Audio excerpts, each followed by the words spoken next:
muri ekipe ya Rayon Sports umutoza bitewe nuko yabonye match aba kuri ekipe ya mbere ndetse no kuri ekipe ya kabiri, indi mikino izakurikira nuko umutoza yabonye ko azakora impinduka muri ekipe ya mbere, hakagira abakinyi nka batatu bahindukamo, akareba ko ekipe ya mbere igenda imenyerana kugira ngo arebe ko yakwitwa neza ekipe ya mbere. Ese azahindura abahe bakinyi?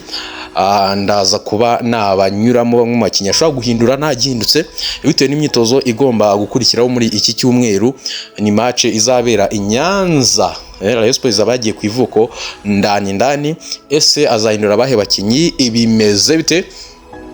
Ariko ikindi ngiye kubwira abakunzi ba Rayon Sports kuri uyu munsi, ese imyitozo mu Nzove iraba uyu munsi bimeze bite, cyangwa se barafata akaruhuko? Bimeze bite abakunzi ba Rayon Sports?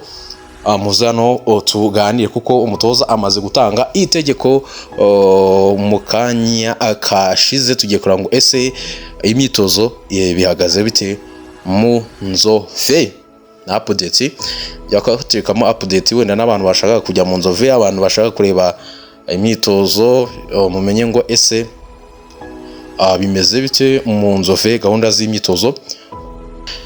Yes, reka tutanye neza cyane turibera hamwe ngo ese abakinyi bashobora kuzahabwa umwanya wenda bakaba batanga umusaruro muri ekipe ya mbere ni bande? Bimeze bite? Dutangira umutoza ikintu yabashije kubona nuko kuri rutahizamu Shadrake bisa naho atabonye imipira cyangwa se yabuze abapaseri abamuhereza imipira kugira ngo noneho abakunzi ba siporo ndetse n'umutoza amurebe. Uyu mukinyi Shadrake rutahizamu byagezeho rwose akajya ajya kwizana imipira hagati mu kibuga, icyagagaye nuko yabuze imipira muri box kugira ngo tumurebe, kuko warebaga ukabona kugira ngo umupira ugere imbere izamu byagoranye. Umutoza rero ashobora kuzahindura kuri match ya Sport ifitanye na Gasogi, nubwo bazakinira ku kibuga kibi kibitaka, ni kibuga kibi gishobora kuzagorana. Ariko icyo nabashije kumenya nuko Mediane ishobora kuzahindukamo abakinyi nka babiri cyangwa se umwe, hashobora kuzahindukamo abakinyi nka babiri hagati ya Nayirwe Mabre ndetse na Mohamed Sheri. Ashobora kuzahindukamo umukinyi umwe kugira ngo barebe ko Mediane yahuza, kuko Tambwiguru ari we yagerageje kwitwa neza ariko yaburaga undi mukinyi bafatanya, noneho bagakina ibintu bagahuza nyine bakajya gute bakabasha kubaka umukino. Hagati ya Mohamed Sheri ashobora kujya gute, Mohamed Sheri ndetse n'uwitwa Nayirwe Mabre bashaka kuzanamo abakinyi nka babiri.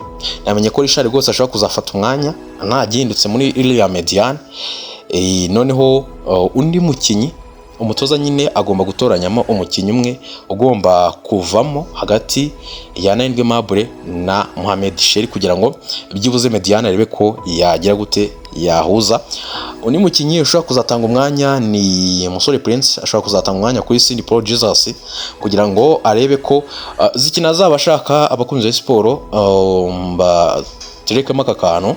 Umutoza ashaka kuzareba iyi mipira St Paul Jesus yazamuraga kuri match ya Muhanga, arebe ko iyi mipira yazamuraga Shadrake Bing Bero yagira ikintu akora, kuko icyagaragaye nuko iyi ekipe Shadrake abarimo ni ekipe itamuhereza amahirwe yo kwigaragaza.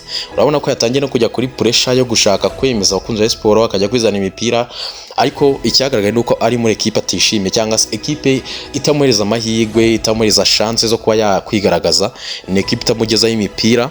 So undi mukinyi rwose uyu musore w'umurundi Musore Prince ashobora kuzatanga umwanya akajyaho St Paul Jesus, noneho umutoza akareba ngo ese bimeze bite bimeze bite.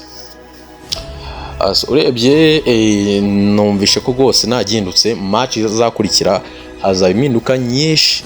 Umutoza ngo ubu ngubu ikigiye gukurikiraho noneho ekipe ya mbere yakenye ni ekipe yabonye ko nawe harimo ikibazo gikomeye cyane.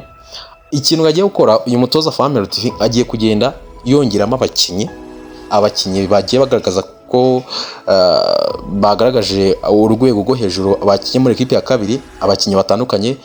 Asana na Innocent ashaka kujya muri ekipe ya mbere akareba ko ibyo yakoze kuri match ya Muhanga yabikora, wenda akajya kwatakana na Shadrake Adamba akajya muri ekipe ya kabiri. Abakinyi bagiye bitwara neza batandukanye muri iriya match bakajya gira gute bakajya muri ekipe ya mbere akareba ko bahuza, noneho bikajya gute bikazamufasha kuzagera kuri match ya Rayon Day yaramaze kubona ekipe azagira gute azakoresha cyangwa se 11 be yarababonye. Nicyo kintu navuga kuri uyu mutoza ndetse n'abakinnyi na rotation ashaka kuzakora muri iki cyumweru imyitozo igiye kuba ndetse na match ya Sport ifitanye na Gasogi United. Kuri gahunda z'imyitozo muri Rayon Sport kuri uyu munsi umutoza yamaze gusaba ubuyobozi bwa Sport ko uyu munsi bareka abakinnyi bakaruhuka noneho bakazakora imyitozo ku munsi w'ejo kuwa kabiri. Birumvikana ko abakinnyi bakinye match urugendo ruva i Muhanga ruza i Kigali baba bagomba kujya gutekuruka kugira ngo ejo bazaze bakoze baruhutse cyane. Baba bagomba kujya gutekuruka abakinnyi bakinye match bagomba kuba bari mu rugo noneho ku munsi w'ejo bagakora imyitozo. Uyu munsi rero na myitozo iteganyijwe mu Nzove. Umutoza rwose yamaze kubisaba ubuyobozi bwa Rayon Sport. So ubwo umuntu ushaka kujya mu Nzove wari ushaka kureba imyitozo ayikurikira bati ndaza kureba imyitozo mu Nzove se bimeze bite. Uyu munsi rwose nta myitozo ihari rwose no makuru maje kumenya. Imyitozo ku munsi w'ejo kuwa kabiri, imyitozo izaba ikomeye cyane.